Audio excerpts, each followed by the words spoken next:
ciidamada amisom iyo kuwa dowladda federaalka Soomaaliya oo isgarabsanaya ayaa howlgallo ka sameeyay wadada isku xirta magaalada Jowhar iyo deegaanka Biicade oo al-shabaab mararka qaar ay ka fuliyaan weeraro dhuumaaleysi ah.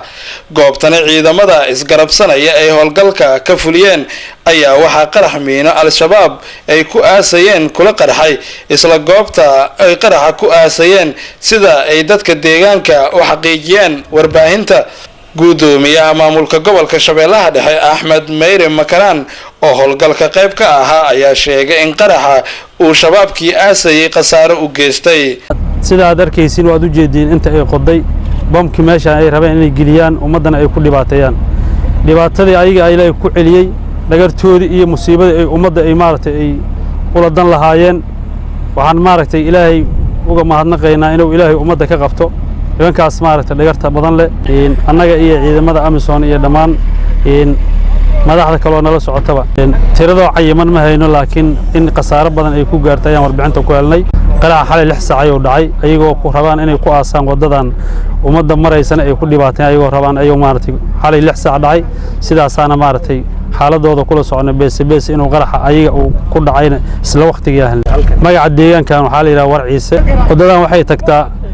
dhinacan waxay u sii martaa maartay war dhagax ilaa maartay qabdi cubiye cadde ilaa miirtugo ilaa ceel barafeeta waa socdaa wiligeed ba howlgalaa maartay nimankaas dhagar qabayaashaas iyo ciidamadu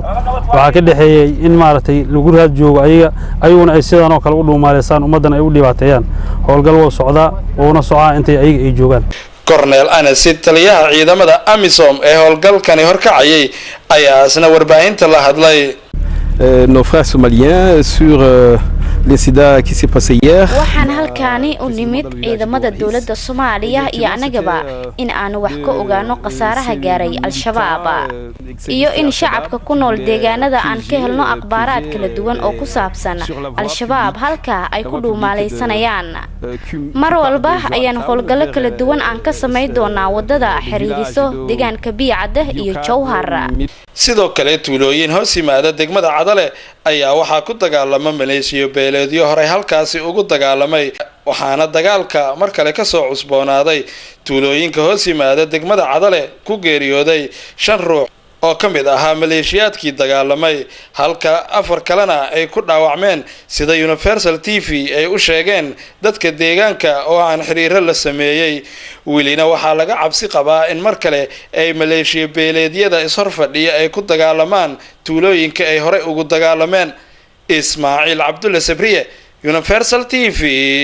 Jowhar.